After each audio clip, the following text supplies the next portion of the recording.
Bonjour à tous, aujourd'hui petite vidéo donc sur comment récupérer tout le matériel pour faire les semis, que ce soit les pots, les plaques alvéolées et autres, tout ça de manière gratuite et j'ai envie de dire quelque part écologique, mais je vous dirai pourquoi par la suite. En ce début de saison, tout commence à s'exciter. On commence les premiers semis, les premières plaques, on choisit ses variétés. On parlera peut-être dans une autre vidéo les semenciers, sur les semenciers, quel type de semences, où vous vous distribuez, quel type de semencier vous choisissez, est-ce que vous faites vos graines. En tout cas, tout pour avoir un potager soit de récup par le matériel, en tout cas qui amène un minimum d'investissement, et puis récupérer, comme je vous disais, des choses gratuites sur tout ce qui va être pot, plaque alvéolée et tout ce matériel qui coûte finalement relativement cher quand on l'achète par internet, mais il peut y avoir donc d'autres solutions. Donc le mois de février, je suis déjà en été quand je plante quand je fais mes premiers semis.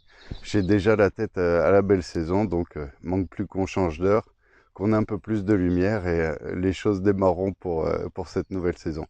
Je vous dis à tout de suite. Mais juste avant de commencer, je voulais vous demander quelque chose. J'osais pas trop, je suis un peu timide. Euh, Allez, je vais le tenter. Abonnez-vous, ça fait plaisir, ça soutient le projet. Et puis, ça permet de continuer, d'avancer, puis d'avoir de la motivation. Donc, je compte sur vous. Je vous remercie. Donc, arrivé sur lieu, comme vous pouvez pour certains d'entre vous vous en douter, je suis chez mon pépiniériste. Qui va avoir vraiment énormément de variétés et en plus qui sont très agréables et compétents, qui peuvent aussi donner de très bons conseils. Et donc je leur avais demandé il y a 2 ans déjà si je pouvais faire de la récup. Eux c'est donc leur poubelle, ils le stockent, on va y aller ensemble. Et en même temps eux ça les arrange. Et en même temps moi ça m'arrange. Et ils ont des quantités de pots, de plaques, de tout ceci qui est fantastique pour une personne qui veut soit être en autonomie pour son potager, soit créer une micro-ferme en limitant les dépenses. Ce qui est du coup assez fantastique. Petite dédicace au Jardin des Sources qui doit savoir où je me trouve. Petit clin d'œil, j'espère que vous allez bien, que vous allez passer une super saison. Allez, on y va. Donc on est sorti du parking pour prendre la petite entrée, aller par derrière. Bon après c'est roulement de tambour, je sais pas ce que je vais trouver. Donc nous allons voir ça en espérant avoir une bonne surprise. Généralement il y a pas mal de matériel qui se trouve ici. Allons voir ça. Eh bien, il y a un petit peu de matos. Alors, du coup, voici donc leurs poubelles, ce dont ils se débarrassent. On va avoir différents pots, on va avoir des 10-10 comme ceci. Très bien dans des quantités qui vont être, on va dire, intéressantes. Il y a du 6 cm, il y a du 7 cm, il y a du 10. Il doit y avoir peut-être 2000 pots, etc., qui sont dans un très bon état, qui ont plus l'avantage d'être colorés. Donc du coup pour les variétés, donc ils ont pris un peu la poussière, faudra nettoyer, mais coloré du coup ça va être assez simple quand je fais une variété. Je mets les rouges de cette variété. L'an dernier les roses de Berne étaient dans les pots rouges, les Green Zebra dans les verts, ce qui évite de faire des bêtises et ce qui va être plus simple au niveau visuel. Qu'est-ce qu'il y a? Il va y avoir, donc bon il y en a énormément, hein.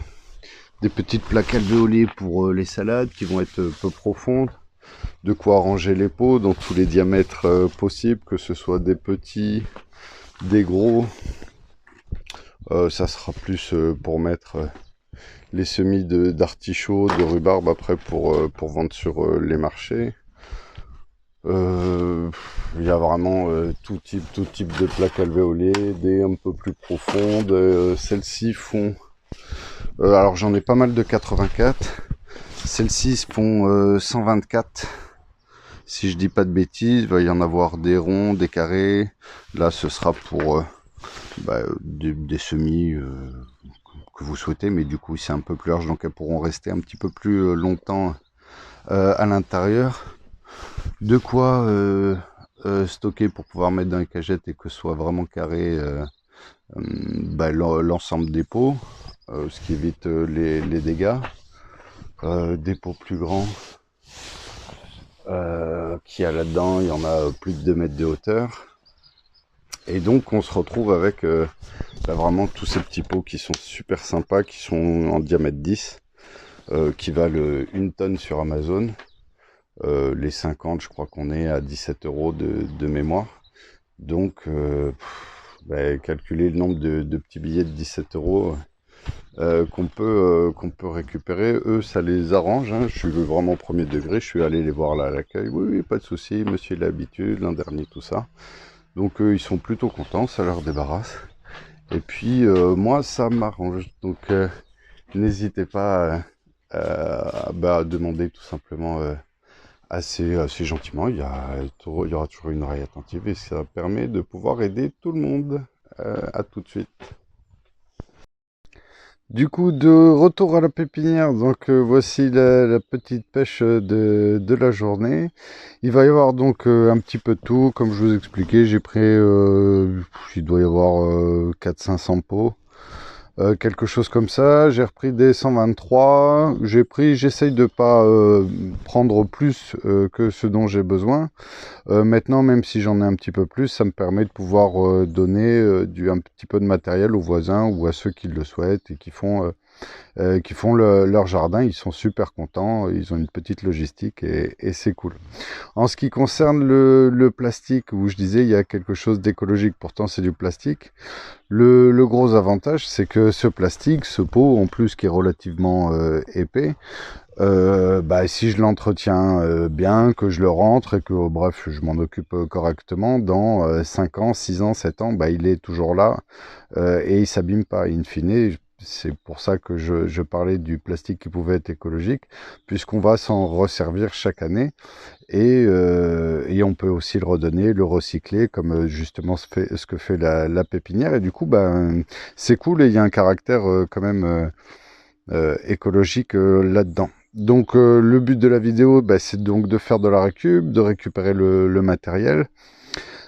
Maintenant, on va essayer d'appliquer ça à tout. Pour le fumier de poule, il y a un élevage de poules à côté, on récupère.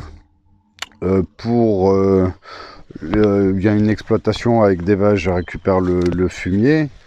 Dans ma petite forêt qui est juste à côté, du coup il y a énormément de matière, de feuilles que je peux récupérer pour l'amendement, pour la couverture.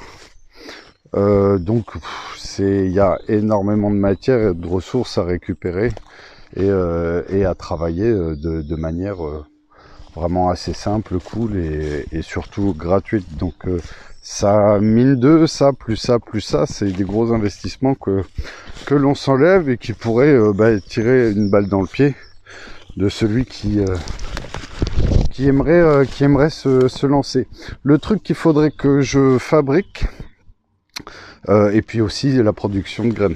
Le tout, c'est de se faire un bon catalogue, mais comme je vous disais, ce sera le sujet d'une prochaine vidéo pour pouvoir se faire son propre catalogue de graines et pouvoir surtout être autonome en graines. Ce que je voulais vous dire, qu'il faut que je fabrique. Alors il va falloir que j'en fabrique plusieurs. Donc c'est très bien ces plaques, elles sont super. Ça c'est des plaques de 84 de mémoire. Ce qu'il faut que je fabrique, c'est ce qu'on appelle un plug out. C'est-à-dire en fait le négatif de cette plaque. C'est-à-dire une planche en bois dans lequel je vais mettre 84 petits picots, qui fait que quand je vais le poser sur ma plaque en bois où il y a les picots, ça va faire ressortir en fait toutes les mottes qui me permettra facilement de pouvoir les récupérer, puisque là en fait je m'éclate le doigt, j'enfonce mon doigt, je dois le retirer, Je dis pas que ça fait mal, en tout cas c'est pas agréable, et puis c'est aussi une bonne perte de temps. Donc le fait de faire ça fait gagner du temps très clairement, et puis on peut envoyer du bois puisqu'il y a 2-3 petits semis à faire. Donc voilà. Comment vous dire, il y a un petit plus, un petit bonus que je vais vous mettre juste après la fin de cette vidéo. Je vous expliquerai.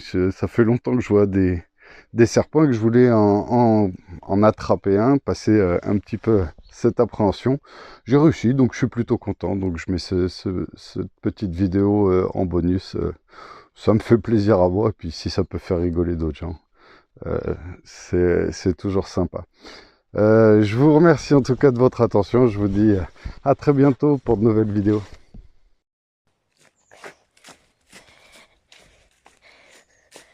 Papa, je prends une vidéo. Hein? Je prends une vidéo pour regarder. Comme ça, maman, elle va voir. Hop. Donc voilà, papa a attrapé un serpent. Mon premier serpent attrapé. Allez, on va le relâcher dans la nature. Premier serpent attraché. Alors, on va le regarder de près. Qu'est-ce que c'est? Je ne sais pas si c'est une couleuvre ou une vipère. Et on va le relâcher dans la nature là-bas. Il serre fort.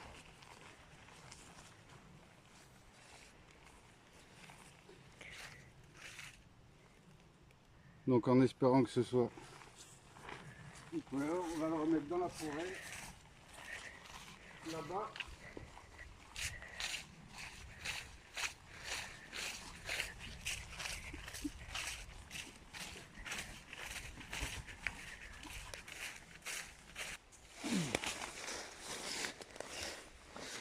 Joli petit serpent.